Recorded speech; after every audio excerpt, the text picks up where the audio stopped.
found to see that drinkers keep inside the law. At one pub in Wales, the regulars took advantage of a very special taxi service. The man behind, or is it in front, of the idea is Roger Moores, a regular himself. He has to watch what he drinks, but his passengers can relax as he gets them home.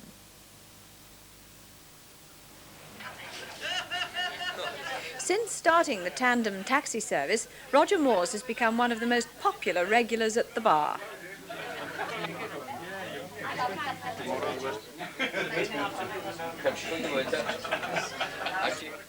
Merry Christmas, everyone! Merry Christmas!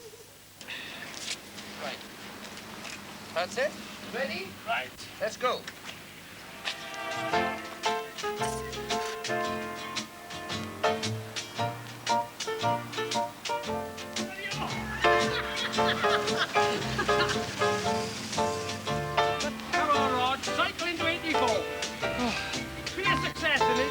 By the time I get you home, I think you will be 84. Want to get ahead, get a bike. Tell me you live so far, too. There's only 2 mile radius. That's 6. Go on, not far to go, Rog. Keep pedaling. Spread your leg power you want. Cycle into the new year with Rog. Tell you what, Rog, it makes you feel a lot sober. Oh, it does. If anything, it'll sober me up by the time we get home now. Among the Ceefax subtitle programmes in the coming week, there'll be 2 new series, Grange Hill on Tuesday and Friday, and Doctor Who on Thursday and Friday. The 2 Ronnies provide some of the first laughs of the new year on BBC2 shortly. Here on 2, we look beyond 1984, a 2-part programme which examines the prospects for the United Kingdom in the next 25 years.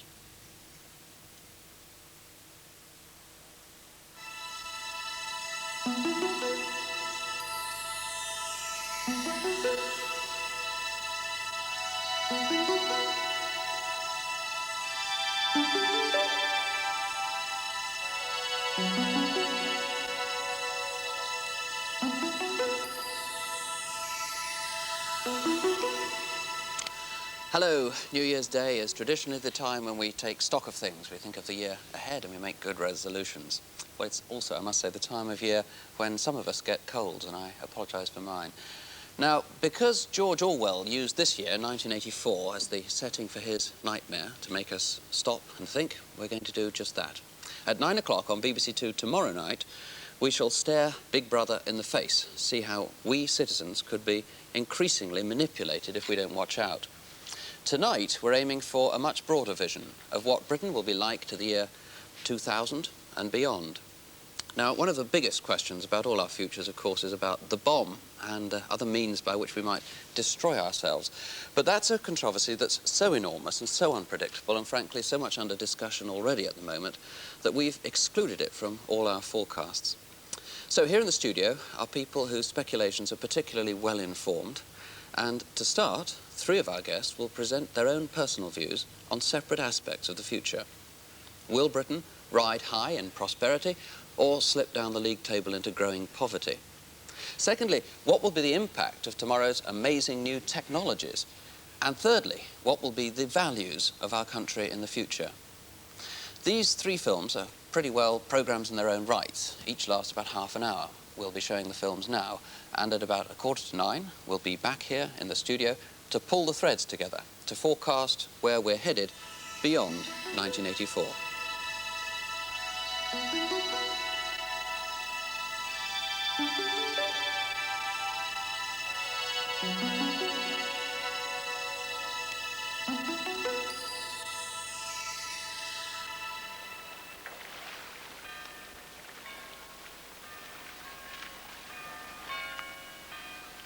Cambridge has long been a major centre for the study of economics. Fellow in economics at Trinity College is Dr. John Eatwell. He's the author of Whatever Happened to Britain, a successful book about Britain's economic past. But today, he takes a look into the future. Forecasting how the British economy will perform next year, or even over the next 5 years or so, is not terribly difficult. But I'm going to stick my neck out and attempt to trace our economic fortunes first through the next decade, and then on to the year 2010.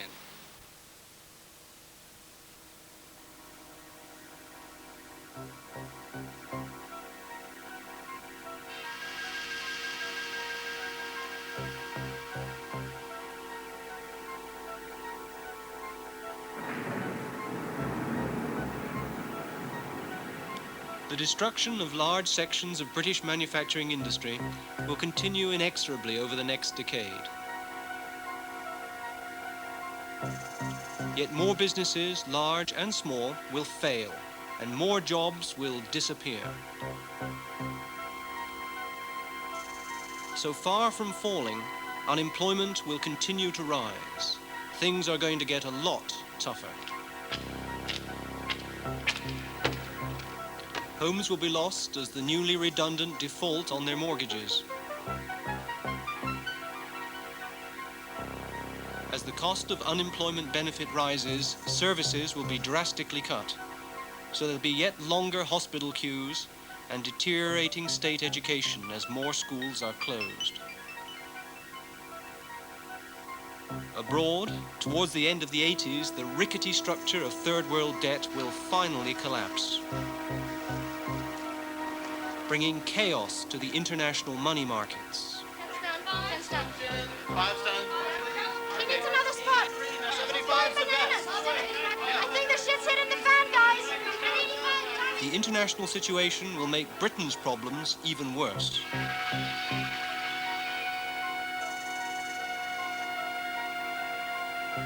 There'll be more riots, and as cuts in services and wage packets lead to prolonged strikes, there'll be shortages of everything from coal to toilet paper.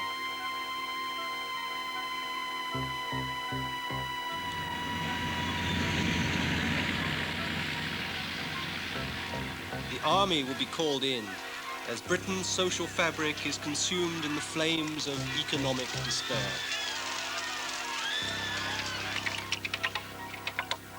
Fantastic, doomster stuff? Well, most of Britain's leading forecasters agree that the economic future is pretty bleak.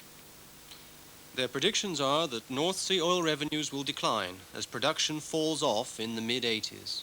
And if current economic policies are not changed, there will be yet fewer jobs. Inflation will rise to 8%, and unemployment will be over 5 million by 1993. These projections were made by Cambridge economist Terry Ward.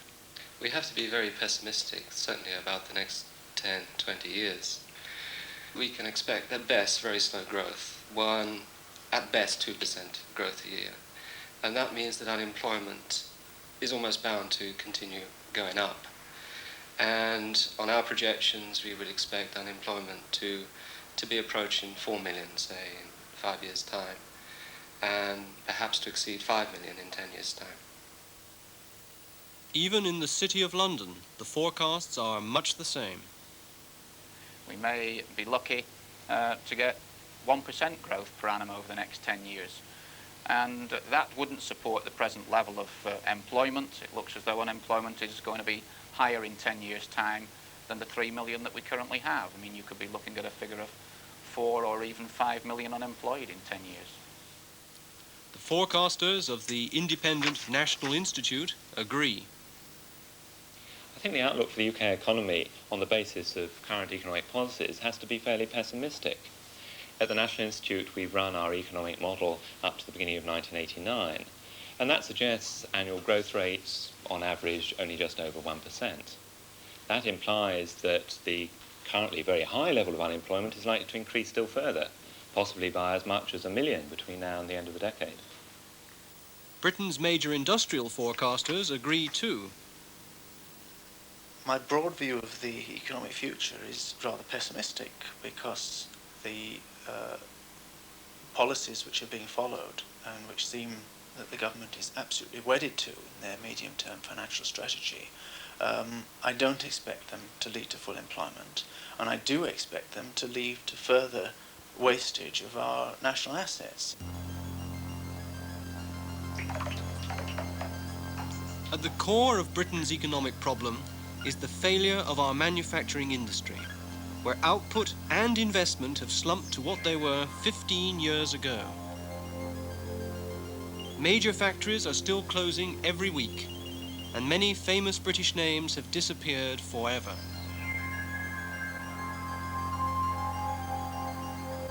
Lack of investment in British manufacturing inevitably results in people buying abroad. Only a generation ago, we exported twice what we imported. But last year, for the first time ever, manufactured imports were greater than exports. We've been saved, for the moment, by oil. Were it not for North Sea oil, today income tax would be 43 pence in the pound, and there'd be 5 million unemployed now. But we've squandered our windfall. It's not been used for investment, and now we've nothing to show for it. But what about all those bright new technologies? Aren't we doing well there?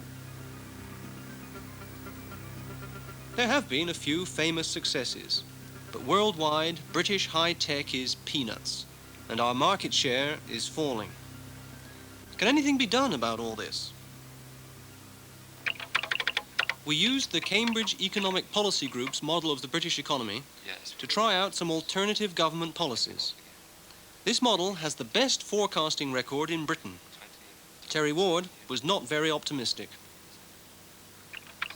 We've looked at alternative policies on our economic model, and we've run various strategies through, conventional strategies.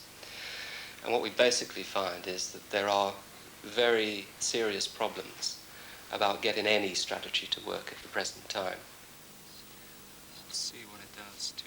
Terry Ward's basic forecast is that if present policies are unchanged, there'll be 5.2 million unemployed by 1993. Okay, let's try an alternative policy. Keep unemployment below 4 million. Keep the balance of payments in check. This could be done by devaluing the pound. But to succeed, the pound must be down to 50 cents by 1993.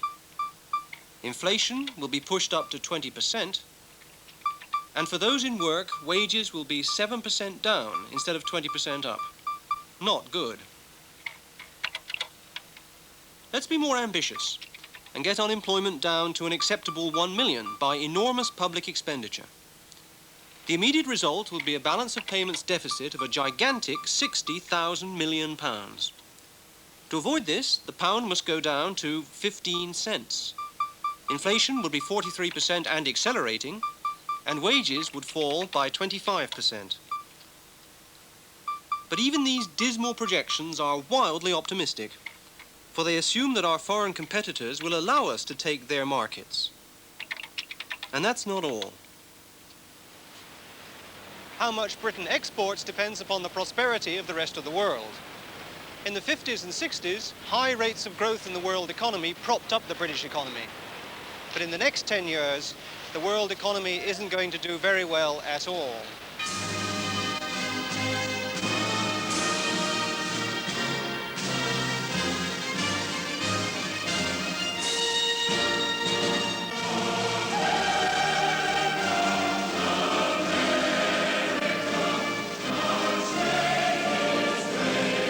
"20 years ago, the United States was the engine of the world. American manufacturing industry dominated world markets, providing the economic power base from which world trade and finance were organized. But American manufacturing is dominant no more. Japan today produces more cars and has grabbed the lead in many new technologies. And German manufactured exports overtook those of America as long as 15 years ago.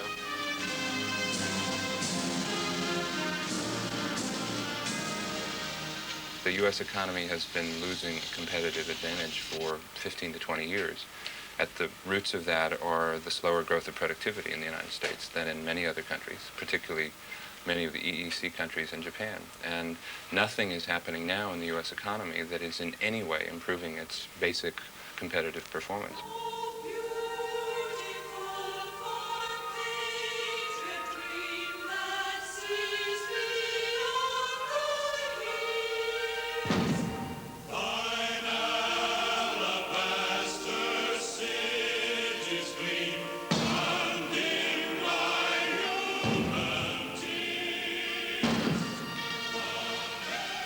We've been seeing since the mid to late 1970s the creeping onset of the kind of protectionist reaction which we had in this country during the late 1920s and 1930s.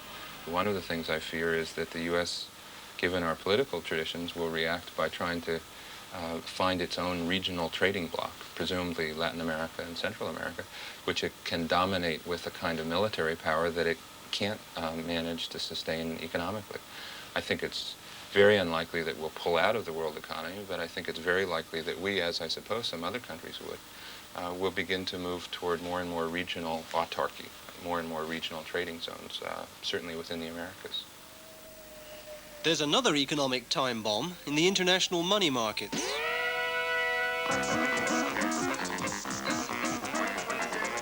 Marks and yen. 25.35. No. Go to Swiss. Every day, in every major capital of the Western world, dealers buy and sell millions upon millions of pounds, dollars, marks and yen in a great currency jamboree. At 40, Max, can you do 20 million Swiss francs, please? You've got a yours. In the old days, the stability of the currency markets was guaranteed by the United States. But in 1971, with the dollar under pressure, she lost control. Now the world has been handed over to the whims and vagaries of an international casino. The London foreign exchange market has mushroomed. And in New York, the number of foreign exchange dealing banks has increased 10 times over since 1971. And the value of transactions has increased by 600% in just 5 years. At Morgan Guarantee in New York, one of the advisors on foreign exchange problems is Dr. Ann Balser. Well, in the past, when foreign exchange rates were basically fixed one against the other, any changes in the rates were brought about primarily by actions of the government. It wasn't the action of the market itself. Now, of course, governments will only interfere in the markets when their particular currency is under a lot of pressure. It's truly a floating exchange rate situation. Can you change Swiss 1530 on the screen so I see where the cross is?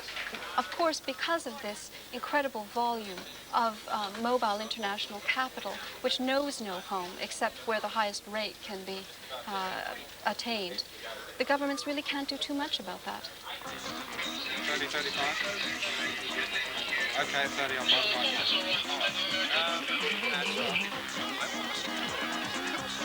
So let's sum up the current position of Britain and the future prospects for Britain and for the world economy. From this side of the Atlantic, things look all too clear. A decrepit British economy steadily losing its soporific cushion of oil. A weakening United States turning inwards, protecting its home industries. And an international financial system destabilized by huge quantities of capital sloshing around from one country to another.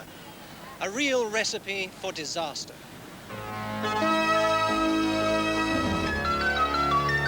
This is BBC Channel 1 News with Harriet Cass and Charles Colville.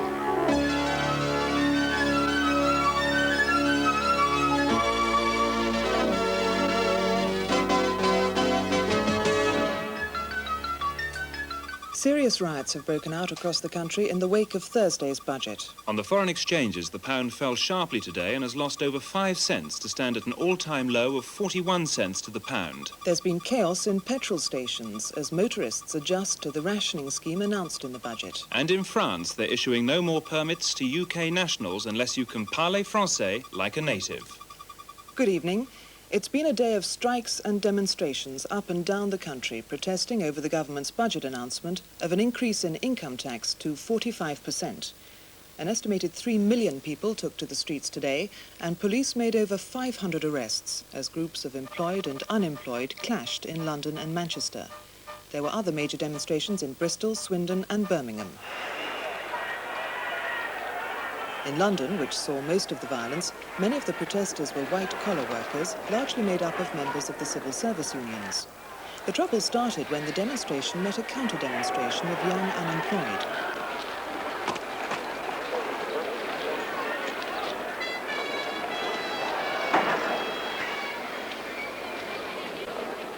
Here's our Home Affairs correspondent, Chris Chaplin. The rise in income tax to 45% is the government's answer to the growing numbers on welfare and the falling income from North Sea oil. There are now over 5 million jobless, 6 million if you count those drafted into the labour corps, and unemployment benefits have been steadily falling in real terms. Old age pensions too have fallen, and a recent survey discovered that 25 million Britons now live below the poverty line. But in the face of such massive opposition by taxpayers to the new proposals, some observers doubt if the government can carry the measure through Parliament. On the foreign exchanges today, the pound has taken another battering. It closed in London at 41.35 cents to the pound, and in New York a few minutes ago it stood at 39.85 cents. In the city, the chaos of recent weeks has continued today as the pound lost almost 5 cents during trading. Dealers said they could see no evidence of government intervention in the market, and this further encouraged widespread selling. The Governor of the Bank of England has been summoned to Downing Street and is expected to recommend that all foreign exchange transactions in sterling be suspended. But the pound isn't the only currency in trouble. Foreign exchanges across the world have been in turmoil following the latest opinion poll in the campaign for the US presidency. In our campaign studio in Washington, David Coleman has the details. There's been great excitement here at the latest polls, which show the America First candidate has nudged ahead for the first time. Now, 53% of US voters say they'll support him in the November election. The Democratic America First movement believes the problems of the US economy can only be solved by protectionism, a severe curtailment of trade with the rest of the world by import controls and tariff barriers. They don't seem concerned by the Republican charge that this would spell the end of the world trading system as we know it. There was chaos of another kind today at the petrol pumps. Private motorists are only allowed 50 litres of petrol a week. And you can buy I'm sorry that this is so depressing, but I really think that something like that is virtually inevitable. A crunch is really on the cards. But what will happen next, after the crisis? That's far more difficult to predict. Our economic forecasting techniques are no use to us now, for the world will have completely changed. But we can say something by looking at what happened before, in similar circumstances. Some clues to our future can be found in our past.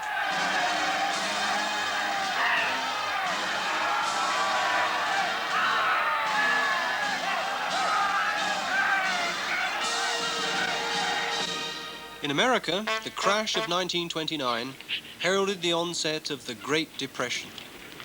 But Britain had been in a slump since 1926. Then, paradoxically, out of the mess, Britain began to recover. She helped her crippled manufacturing with a package of emergency measures: controls on imports, a virtual ban on exports of capital, and very low interest rates. This reaction to disaster got things moving.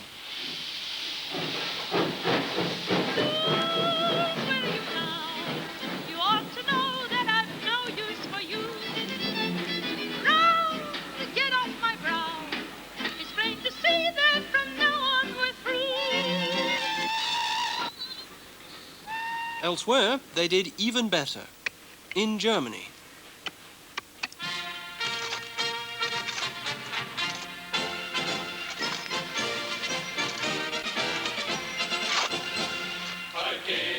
Their 6 million unemployed were put back to work in just 4 years. Not by spending on armaments, but by banning imports and massive public works.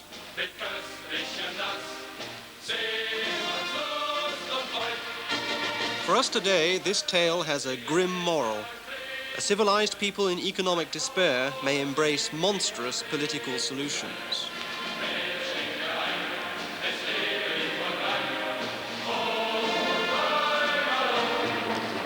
That's one direction our future could take. But it doesn't have to be that way. A lesson we can learn from the 30s is that the ridiculous situation where useful hands are unemployed while living standards stagnate and cities decay is not inevitable.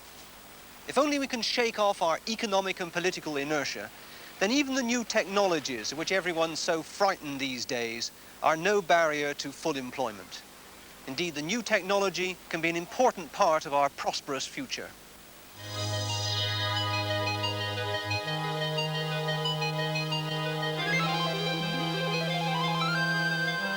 All major innovations need more people in the end. people to construct new buildings, design and make new machines. As technology develops, so does demand for bricks and steel, and for things we can't imagine. More machines mean more leisure, but also more employment in services like the arts, education and health. A society of individual fulfillment and mutual service. I believe that by the year 2010, we could all be living well, in a prosperous economy which provides jobs for everyone who wants one, at a decent, even a high standard of living. But for this to happen, things have really got to change. Virtually every major economic institution in the country must be radically transformed. And even this won't be enough, unless the way in which world trade and finance are organized is changed too. The world trading system is at the core of our problems. It's unequal and unstable. The crisis in this system will herald the crunch of 1992. Across the globe, trade barriers will go up. Gradually, however, things begin to move. In Europe, trade restarts in what the economists of 1994 call the Deutschmark zone. Worldwide, other trading blocs take shape. The dollar zone, Comecon, and in the east, the yen zone. By the year 2000, inter-bloc trade will have begun. Now it will be carefully balanced. Each bloc imports only as much as it exports. As trade is balanced, it can really expand. By 2010, it'll be greater than ever before. But there will be some casualties. In particular, the world of high finance. With balanced trade, currency speculation will be a thing of the past. International capital markets will fade away. For Britain as a whole, things will be looking up, but the city won't be happy. The City of London has been one of the few profitable success stories in Britain. And because of its success, economic policy has been geared to what is good for the city rather than what is good for British industry. Financial markets have been the ultimate arbiters of government policy. This pernicious and damaging influence has to stop. What we need are low interest rates and a flow of investment money into British industry. The bankers won't like this very much. They'll see their power and their incomes diminished. But a financial system that puts Britain first is necessary to our future prosperity. Another set of institutions that will have to be changed are the multinational companies. Today, about 40% of international trade takes place within multinational companies, between their subsidiaries as they switch production from one country to another at will. To regain stability in the world economy, national governments will have to agree to split up the multinationals, bringing them back within the ambit of national economic policies. But it's government institutions that must change most. What we have at the moment is a government that operates like a company accountant who's obsessed with balancing the books to the detriment of everything else. What we need is a production manager. This means planning. Not the rigid planning systems of Eastern Europe, which are so obviously inefficient at managing change. Instead, a broad, tough industrial policy to guide the market, something we've never had before, and flows of cheap finance to really make things work. This is the sort of successful planning system that's worked so well in France, Germany, and Japan. All successful countries since the war have had one thing in common: a system for planning the overall structure of industry and ensuring that it's properly financed. The French have achieved remarkable growth over 20 years in which the state-controlled banking system has invested heavily in the technologies of the future. In Germany, too, the banks have played a central role as partners with industry and unions, coordinating investment to capture export markets round the world.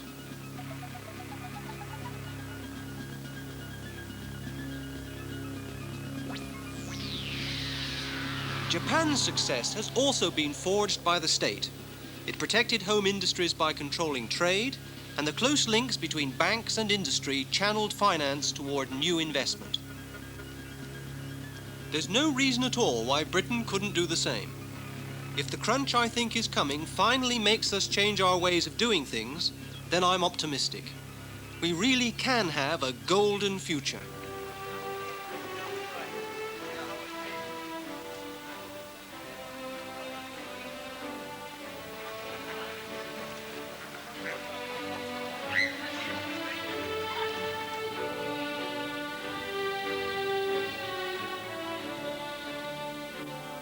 We in Britain take great pride in the permanence and stability of our institutions.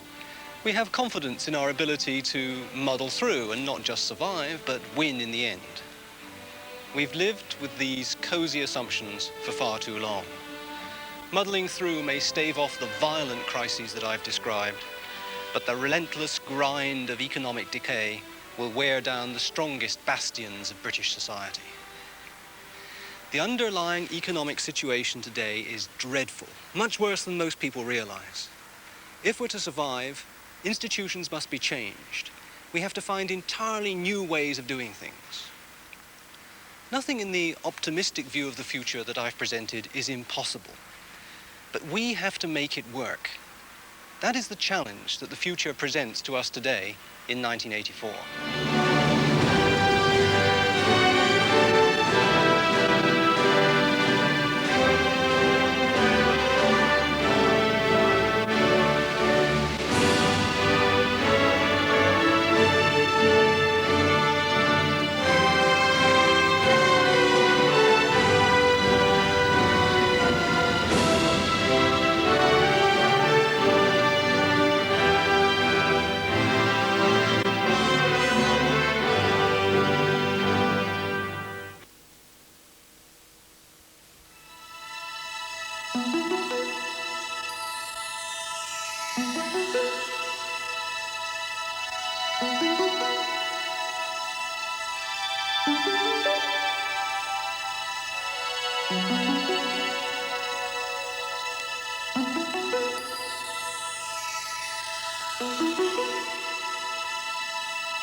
I believe we can generate the wealth we need for the life we all want, but only by shifting our industrial base to selling of our intellectual skills.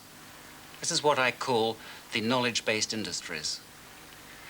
To do so requires an intense use of advanced technology, particularly information technology. Work as we know it will be displaced faster than new work is created. We shouldn't be afraid of this. In fact, we should welcome the extra leisure that it brings. But this imposes a great load upon the government. It must plan for this new future. It must create new ways of allocating wealth and work. And above all, it must create the highly educated population required for the knowledge-based industries. Philip Hughes is most well known in the computing industry as the chairman of Logica. He began his career in 1957 working for Shell as a graduate engineer. In 1961, he moved to a computer service company, and then he and 4 others started Logica. 15 years later, Logica has become the major UK software company with operations around the world.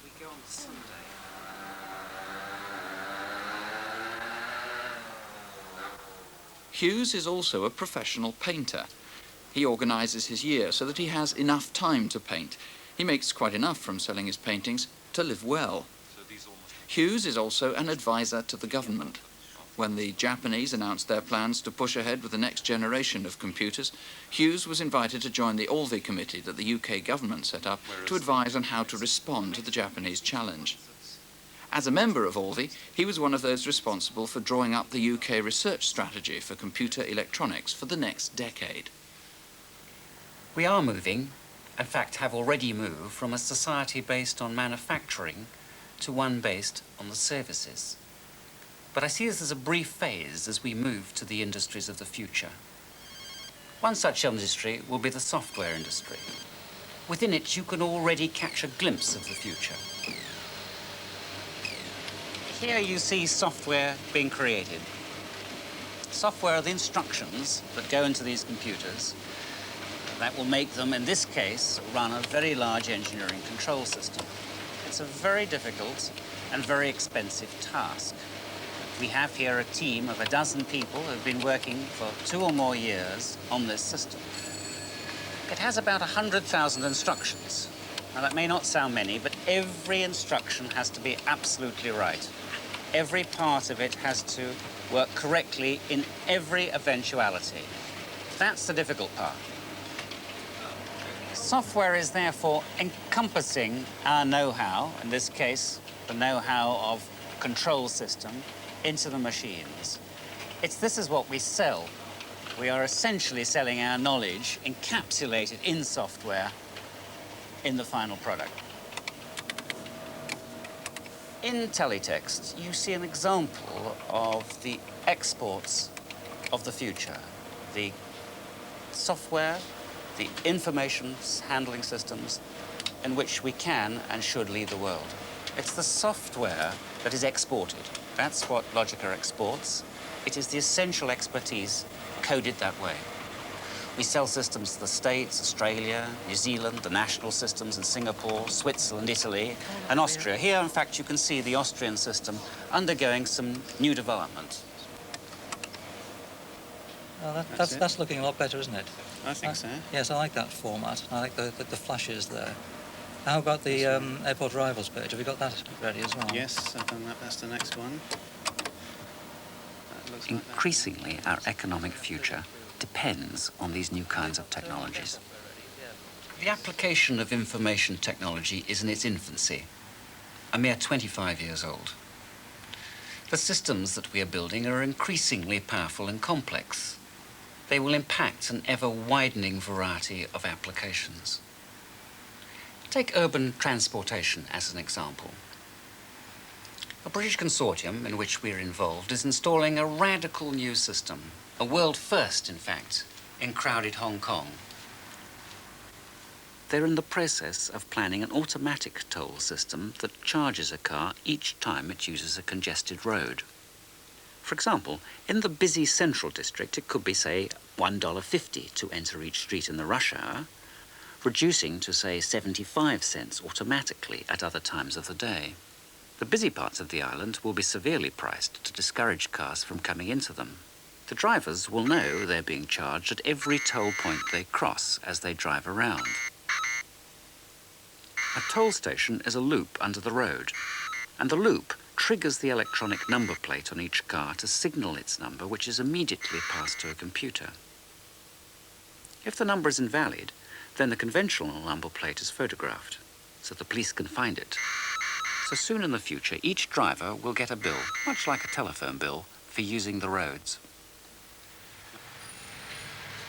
We've got, of course, to cater on the screen for all the different various methods of payment. I mean, people can obviously pay either by cash over the counter, or by cheque, or by credit card, or by direct debit on the bank Will they account. want an itemised bill? I mean, like, knowing where you were and which was the peak rush hour and why you paid that much for it? What we're doing as a normal course is simply to list the peak day and how much was incurred on the peak day. But imagine where this is leading. Imagine what you could do if you knew the whereabouts of every single car and every single bus and every single taxi all the time. For example, buses. You would know precisely where every bus was. And so people waiting at the bus stop, instead of this ghastly wait, not knowing when the bus is going to come, could ask the bus stop, when's the next bus coming? And the bus stop could reply and say, 7-minute wait, or you can take this number and transfer here and take it to there, etc. Or you could get signal priority. It could give buses priority in the signals and route them through the traffic faster, a sort of adjunct to bus lanes. But look even further to the future. You could have in each car a screen in which there was a precise pattern of the congestion ahead, so the motorists could route around the trouble spots. Or even differently, you could change the prices as it was going. So you could say, well, you can get around that way, but you'll pay that to do it. Imagine what this could do to tackling the problems, the severe problems that the car has imposed upon our crowded cities around the world. A growth industry for the future is selling information itself. The potential is huge. You can already see it taking off. Reuters is no longer just what most people think it to be, a major news agency selling stories to newspapers and television. Only half the journalists in the newsroom do that. The other half are part of Reuters' new business, which is selling very, very specialist information and news to banks. They pick out from all the news they collect stories that will rapidly affect world money markets of, say, a revolution or the failure of a coffee crop. These stories, only of use to a banker while fresh, they sell around the world electronically. 10 years ago, they decided to invest tens of millions of pounds to set up this service. They call it the Reuters Monitor. They improved their communication network to make it absolutely the best, and they programmed it to automatically connect the currency prices from the financial capitals of the world. And they hold that, together with this specialist news and computers. For a high fee, a bank anywhere in the world can be continuously connected into here. And then they have instantaneous access to 3 kinds of information. To the instant specialist news. To the spot prices of currency, which they can see change minute by minute as deals are done. And they can contact any bank in the system and deal electronically with them. Here you can see these services being sold, or really being bought. Any dealer's room that you see in the world, bigger than this, smaller than this, or the same, you will see the Reuters Monitor fed in together with other services. It is thought that the market value of Reuters is now in excess of £1,000 million. To grasp the meaning of this valuation, let's compare it with some other major successful companies in the UK. Take 3. For example, Pilkington's, the glassmaker, George Wimpey, the construction company, and the manufacturing group Geskeen and Nettlefold that employs over 70,000 people. The market value of all these 3, taken together, is just about the same as the market value of Reuters.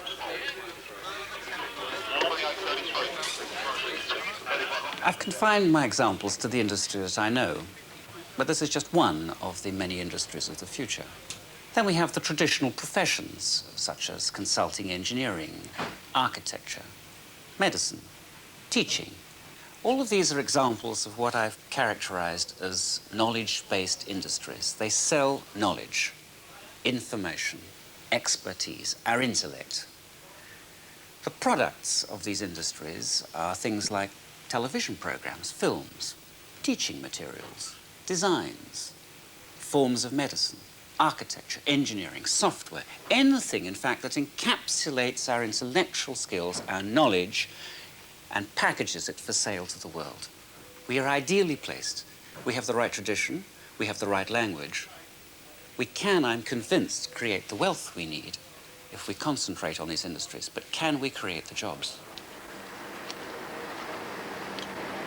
High technology does create new jobs. Take, for example, Swindon.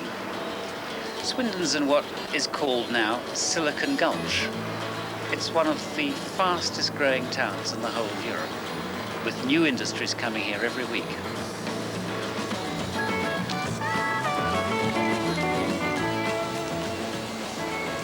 In this factory, we develop and manufacture advanced office equipment. It used to be a children's clothing factory and was forced to shut about 3 years ago. It was one of many companies that had been forced to shut in Swindon. Garrards used to employ 4,000, and then there was Press Steel and the railway workshops. Swindon used to be a railway town. We've replaced 200 jobs here. We employ 200, and in this factory we manufacture over £20 million worth of equipment for export around the world.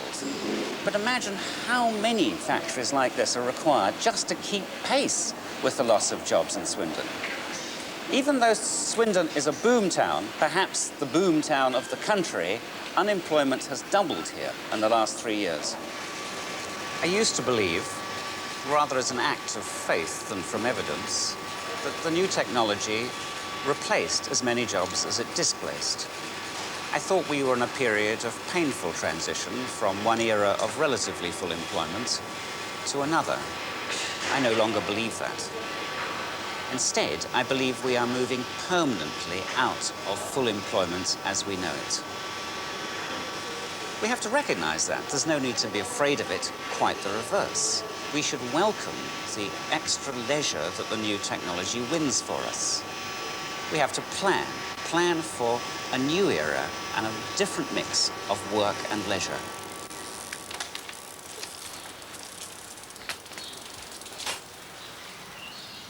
What will this new mix look like? One's prime job will occupy less than half of the time it does now. This can be done through a 2.5-day week, or a 4-hour day, or a 23-week working year, or indeed a combination of these. Housework, working on home improvements, growing food, teaching children, looking after old people, bringing up infants, the arts. All of these will be recognised as work. They are work after all. It's just that our society doesn't recognise them as such. Now, the tax and social security system will need to be turned upside down to take care of this new future. It will be required to distribute the wealth created at very high levels of productivity by people working in the factory of the future, operating the electronic networks, the software designers. And in parallel, we will need a national wage to essentially pay for the types of work I've described at home. Massive changes are required. They will not happen of their own accord. Inescapably, the government has a central role. And unless we recognise this, we can't succeed. Let's look at employment. I believe the transition is so severe from our current industrial base to the future that we must, in the short term, be concerned with work creation as such. This mainly needs to be in the public sector. We need to repair and renew our roads, our sewers, our railways, our schools, our hospitals, this total infrastructure of our society that we've let run down. Now, beyond that transition, we must search for the fiscal systems that will reallocate wealth according to the new society. We'll need to start doing this now. We will have to accept a split between work and reward. We may, in fact, even need to be concerned with spreading work itself. There are 3 other main areas of concern for the government: communications, research and development, and education. First, communications. The infrastructure of the future industries is a communications network in the way that the railways were of the Industrial Revolution. The new technologies of satellites, optical fibre, two-way cable will allow a totally different communications future. Next, R&D. It's very difficult in this country to get a planning horizon that goes more than 5 years, the life of a parliament. And yet we are creating and need to create technologies that stretch 20, 30 years away. We have to move to the way the Japanese work to these time horizons. Unless we do, they will just walk all over us. Third, and most important by far, education. It is pivotal. Pivotal between the needs of the knowledge-based industries and the needs of all of us to meaningfully occupy the leisure that the new technology can win for us. Education must be seen as an asset, our key single investment for the future. Above all, we need it throughout our lives. The City Lit in the back streets of Covent Garden is a leading adult educational institute, one of the longest established in the country. It serves a vast variety of needs, both in the subjects it covers and in the people who come to learn here.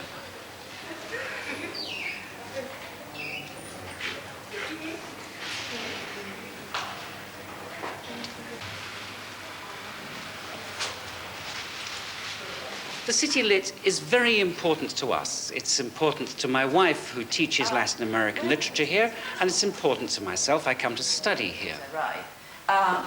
We can see the effect that they have on the community and on the family, but independently. And here in Leeds, it attracts all sorts of people. The unemployed, who can come for £1 a year. The retired, and people who come after work. Now, if I had to point to the future in education, I would point to an institute like this, that is serving a great variety of needs in subject, in students, and in teachers. This is the kind of adult education that we are going to require in our future. This brings me to the deeper problem of the future. In a remarkable essay that Keynes wrote in 1930 called Economic Possibilities for Our Grandchildren, he foresaw the future, the kind of future I have been trying to describe. He foresaw solving our economic problem, as he called it, and moving to man's permanent problem. Thus, for the first time, he wrote, since his creation, man will be faced with his real, his permanent problem, how to use his freedom from pressing economic cares to occupy the leisure which science and compound interest will have won for him, to live wisely, agreeably, and well. Ironically, if now you want to see how people are going to cope with this new leisure of the future, you need to go to people who are unemployed to see the way that they actually grasp the arts to enrich their lives. Mr. Reg Rothman!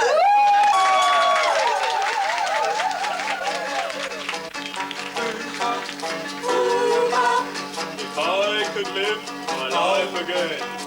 I can't draw a line between something being leisure and something being not leisure. It's a continual flow at the moment. I mean, it's all for fun, really. I don't care if we don't get paid at gigs either, because as long as we just turn up and everybody has a good time. But you do it at some stage, you do have to get down to some grind of earning money unless you sign on, which I don't really like doing. Well, if you had enough money to live on, like £26 a week is what you get to live on, and you can, as a young single person, live on that just about. Just about. I think it's really. But you do. You have that's right. to have any sort of quality of life. You do have to supplement it, and you can't should go be out allowed on to. Around the world and to be with her wherever she goes. When they first suggested that I came down, I thought, oh, it's something I've never done before, sort of acting like this, and I thought it would be a good way of extending things, well, finding out more about myself, what you can do. And Closer to me, like moths to a flame. you can create you can make your social life for almost nothing just by getting something like this together. And entertain yourself. Yeah. I'm often asked if I paint, in fact, as a hobby, as a relaxation. It's a question that I can hardly understand because it's not a relaxation, it's really the reverse. For me, it's I suppose it's a necessity, but it's another kind of job. I have two jobs, one working as a painter and another working for Logica in computing. I think that this is going to form very much the pattern of life in the future. I don't think we'll just have one activity, one main job, but it'll be mixed up, and things which are thought of as leisure will be mixed up with things that we think of now as work. In fact, I think that art, crafts work, handwork, manual work will become almost a necessity to us, a kind of both a food and a relaxation. When you think back at the great civilizations of the past, like the Greeks, for example, the arts, the culture, was completely mixed up with the sciences. Think then of the incredible achievements of the Mayans in Central America. They were very, very great architects and had amazing culture. At the same time, they were great astronomers and great mathematicians. Think of the Quattrocento in Florence, perhaps the height of Western civilization, when you had engineers like Brunelleschi, who were at the same time their greatest architect. A country, in large measure, is judged by its culture. It's always been the case, and I think it always will be. This is not just an inspirational point, it's a straight commercial point. It's a part of selling a country. Take the example of Henry Moore. Henry Moore is a great figure. His work is everywhere. It's a part of the national consciousness of the world, really. As a consequence, when people see a Henry Moore, they think of this country, they think of the quality that's behind that, and it reflects upon us, reflects upon the products we sell, the people that we are. In the 1960s, the Beatles, in a quite different way, performed the same function. And more recently, we get it with the renaissance of our film industry, with great films like recently Gandhi and Chariots of Fire. Perhaps we can see the point easier in reverse. Take Australia. Now, up until recently, you could dismiss, quite unfairly I may add, you could dismiss Australia as a sort of cultural desert. Great place, nice people, wonderful climate, fantastic sportsmen, but little else. You can't do that any longer. It was never fair, but you can't do it now. Their film industry has ensured that you can't do it. It's remarkable performance in the last 10 years, which has placed it on the world map. What does this mean commercially? It means that an Australian salesman traveling around the world, visiting a potential client in Los Angeles, is recognized as, oh, he comes from that country that makes those remarkable films. You get a certain thickness about the country, a certain quality that works through. The arts have always been the single point by which our country is finally recognized, the final judgment of a civilization.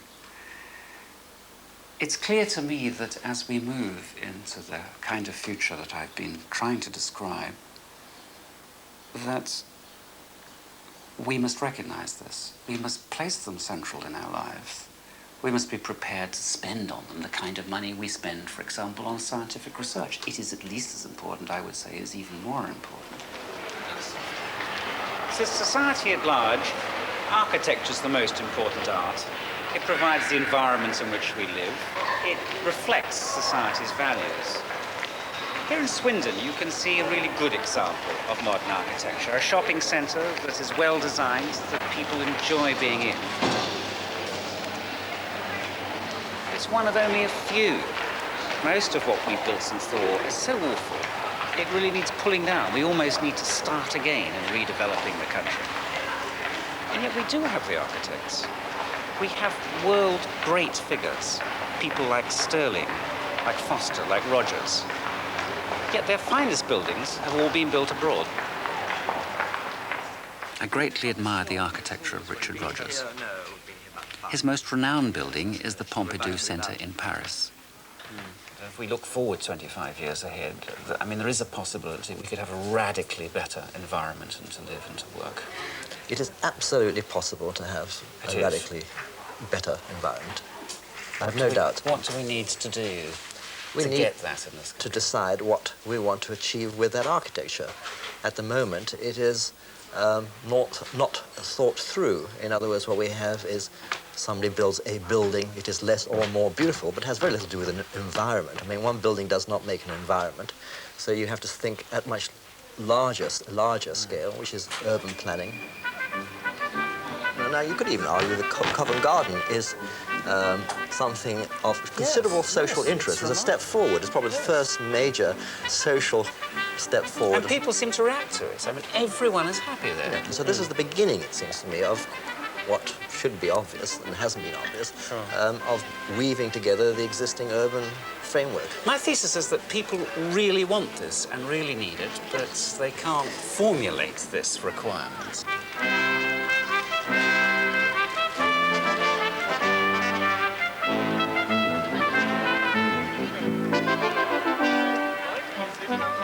France now has sort of really pushed ahead.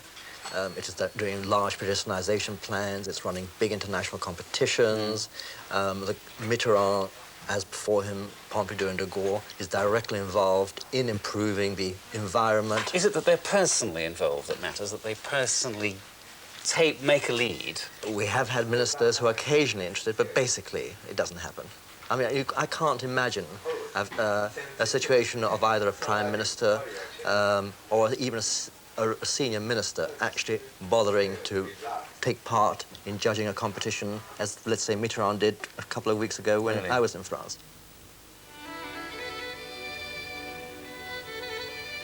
Barbary Castle is above Swindon, on the ridgeway that crosses the Wiltshire Downs. 1 2 3 4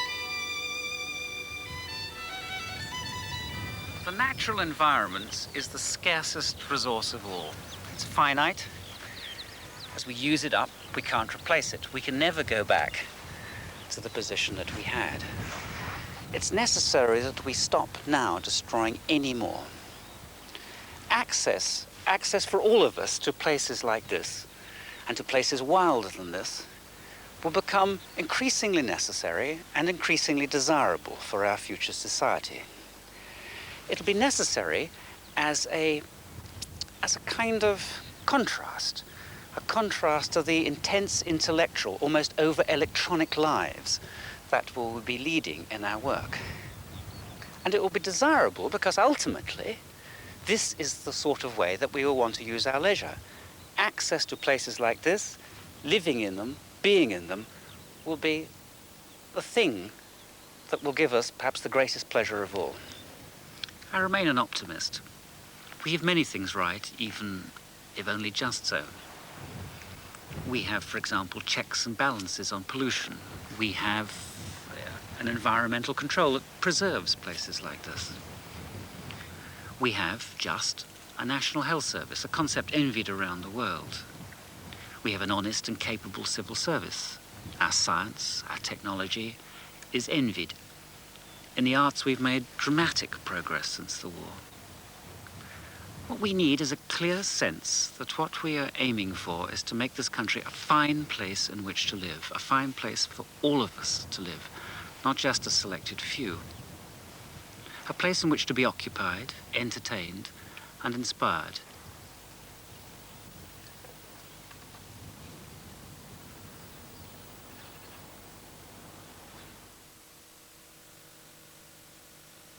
Now, the news on to with Jan Leaning. It's 8:15.